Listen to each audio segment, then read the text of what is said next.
Vamos lá, pessoal, vamos estar dando início aí ao capítulo que fala de estudo dos gases. Beleza? Então, esse capítulo aqui a gente vai estar dando uma olhada agora. Quando a gente fala de os gases têm várias propriedades que são importantes, certo? Quais são essas propriedades? Primeiro, compressibilidade.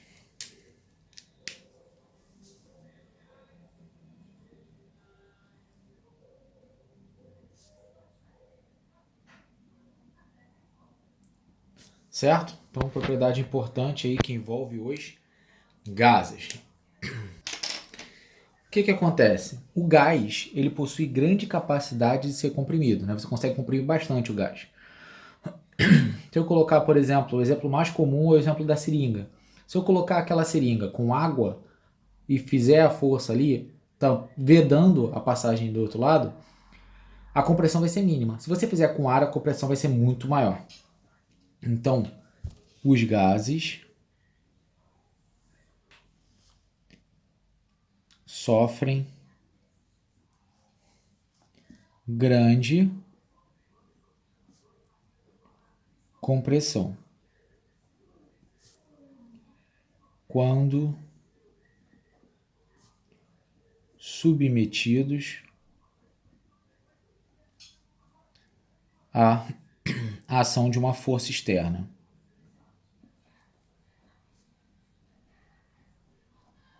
Certo? Então, os gases eles podem sofrer compressão quando você submete uma força externa a eles. Então, eu posso falar que a compressibilidade, né, vou chamar de C, dos gases é maior que a compressibilidade dos líquidos. Os gases são muito mais compressíveis do que os líquidos. Outra propriedade importante que a gente pode estar trabalhando aí é o oposto, né, quando a gente fala de expansão. Quando a gente fala de expansão, a gente está falando basicamente de dilatação.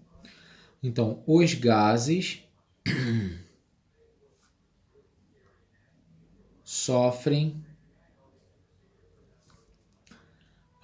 grande, né, expansão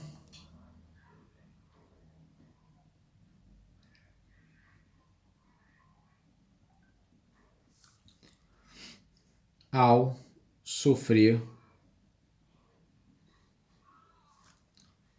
aumento da temperatura. Então é um fator importante aí nesse caso, beleza? De forma semelhante, posso falar que a expansão dos gases é maior do que a expansão nos líquidos. Eu nem comento de sólido, que é menor ainda, tá? Então vamos falar um pouquinho sobre os estados físicos, né? Por que a gente chama de estudo dos gases? Porque eles têm propriedades aí que variam muito de acordo com algumas variáveis de estado. Então, vamos colocar aqui. Quando eu trabalho sólido,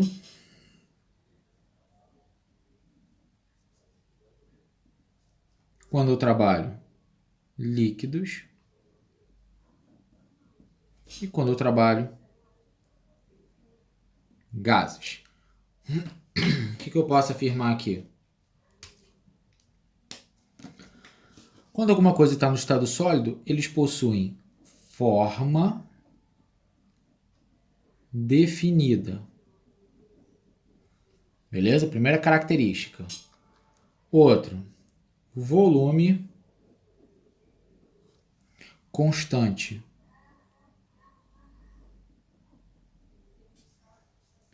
Certo? Então tem forma definida, volume constante. Além disso, alto grau de organização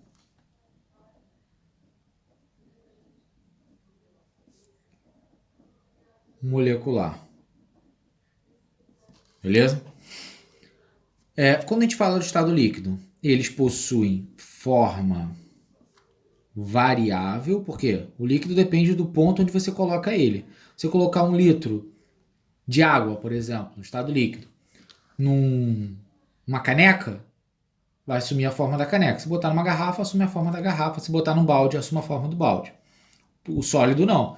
Se você colocar o sólido em cima dentro de uma caneca, ele continua com o mesmo formato. Se botar ele dentro de um balde, ele continua com o mesmo formato, não assume a forma do balde. Só que o volume dos líquidos é constante.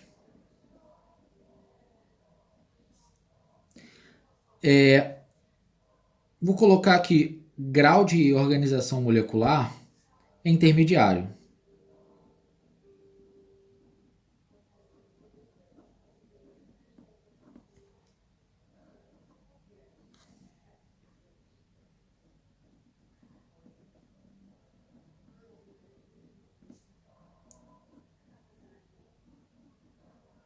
Beleza? Então ele possui um grau intermediário de organização molecular. E os gases? O gás assume, é igual ao líquido, assume o recipiente que der.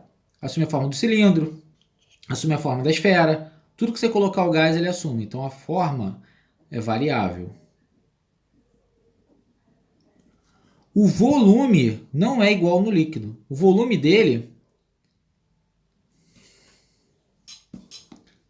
também é variável.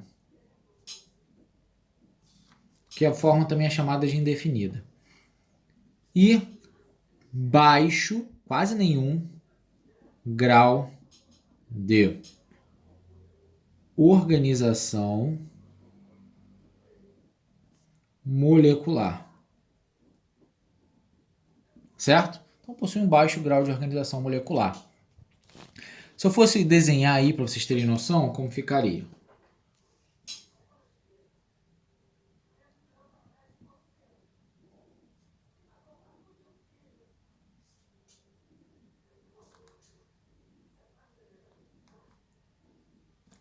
Tá? Tem esses 3 recipientes aí. Vou colocar aí recipientes desenhando moléculas, né? Então vamos desenhá-las aqui de verde. Então como vai ficar? No estado sólido, o que você tem? Moléculas próximas e muito bem organizadas, certo? As moléculas aí são bem próximas umas das outras e estão muito bem organizadas.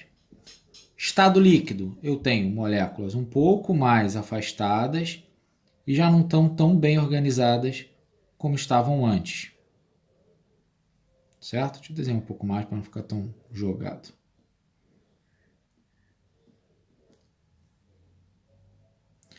Beleza. Sólido, líquido, gasoso. Aqui eu tenho um pequeno movimento, tá? Moléculas começam a se movimentar. O tamanho da seta significa o quanto de movimento ela tem. Estado gasoso. Aí não adianta. Estado gasoso, ó, seta grande, bem desorganizado. O grau de organização molecular é bem baixo.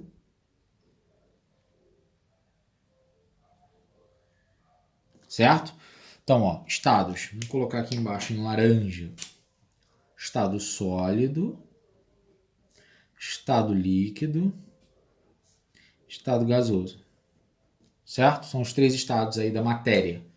Belezinha? Vou continuar então.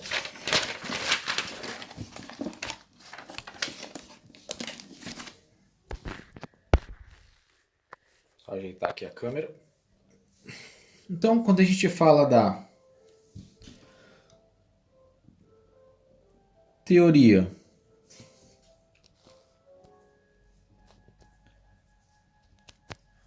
dos gases, né, a teoria dos gases, eu estou falando obviamente da teoria cinética, você consegue estabelecer que um gás ele é chamado de ideal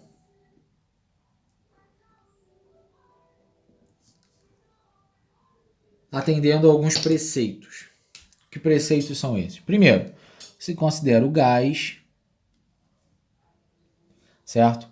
o gás ele acaba sendo constituído por pequenas esferas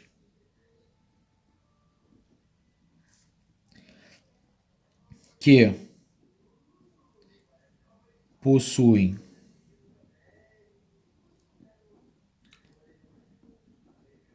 distância muito maior que seu tamanho. Certo? Então essa é a grande característica aí importante. Tem outras, né? A gente vai estar abordando aqui. Outra característica interessante desse ponto de vista aí. Outra, a gente pode falar o seguinte, ó. A velocidade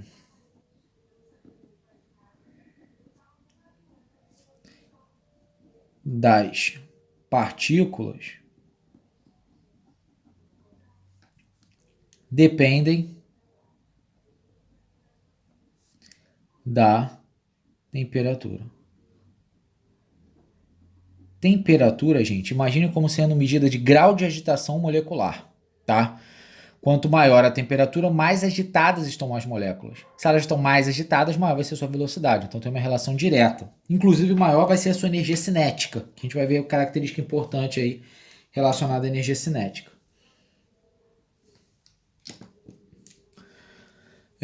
Outra informação importante é a única interação aí que acontece entre as moléculas é através da colisão, beleza? Então, ó, a colisão das partículas entre si e com as paredes do recipiente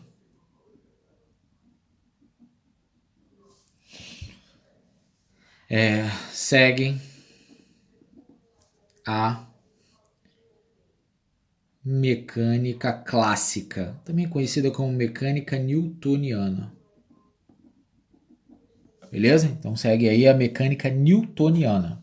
E acaba sendo a única interação entre as moléculas só pela colisão, não tem outra forma de interação.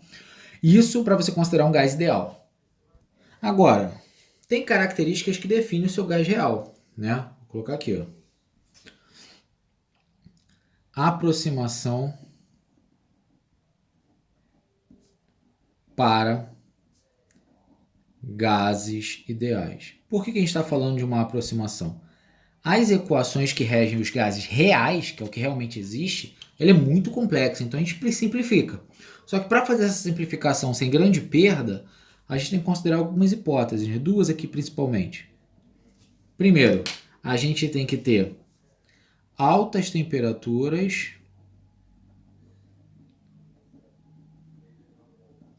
e tem que ter baixas pressões. Por que tem que ter altas temperaturas e baixas pressões?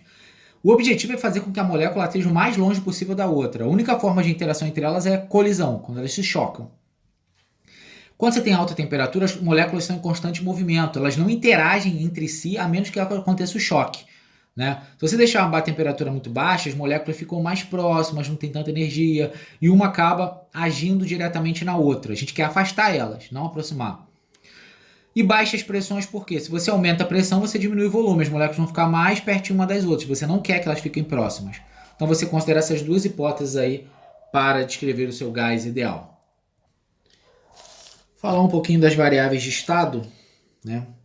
Quando a gente fala de variáveis de estado,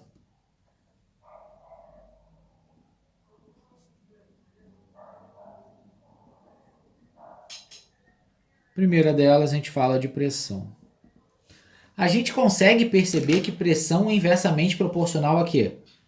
Volume, uma característica importante. Se a gente estiver relacionando com a força aplicada sobre uma área, também é pressão.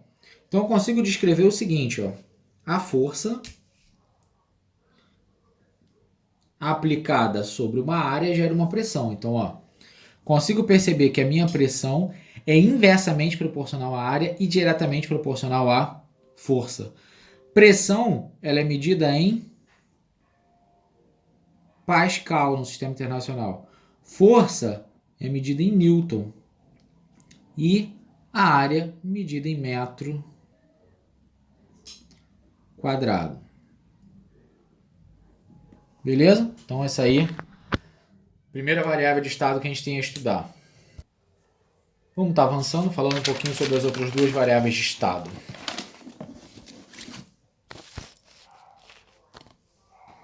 Então, outra variável de estado aí que a gente tem é o volume.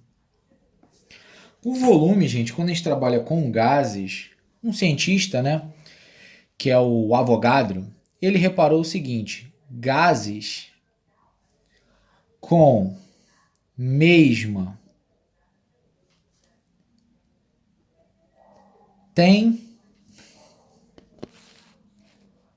temperatura, pressão e temperatura, pressão e volume possuem mesma quantidade de moléculas. Informação e descoberta importante aí, né? Que a gente vai estar olhando até quando falar sobre a equação de Clapeyron. Então, foi reparado que quando você trabalha com gases que têm a mesma temperatura, pressão e volume, obviamente tem que ter a mesma quantidade de moléculas. Característica importante para qualquer gás. Para a gente continuar aí, vamos falar do efeito da temperatura. Quando a gente fala de temperatura, a gente associa o que eu já falei lá, que a temperatura é diretamente proporcional, né? Ela tem uma relação de proporção direta com a energia cinética. A energia cinética é o quê? Movimento. Então, ó, a energia cinética das moléculas depende da temperatura.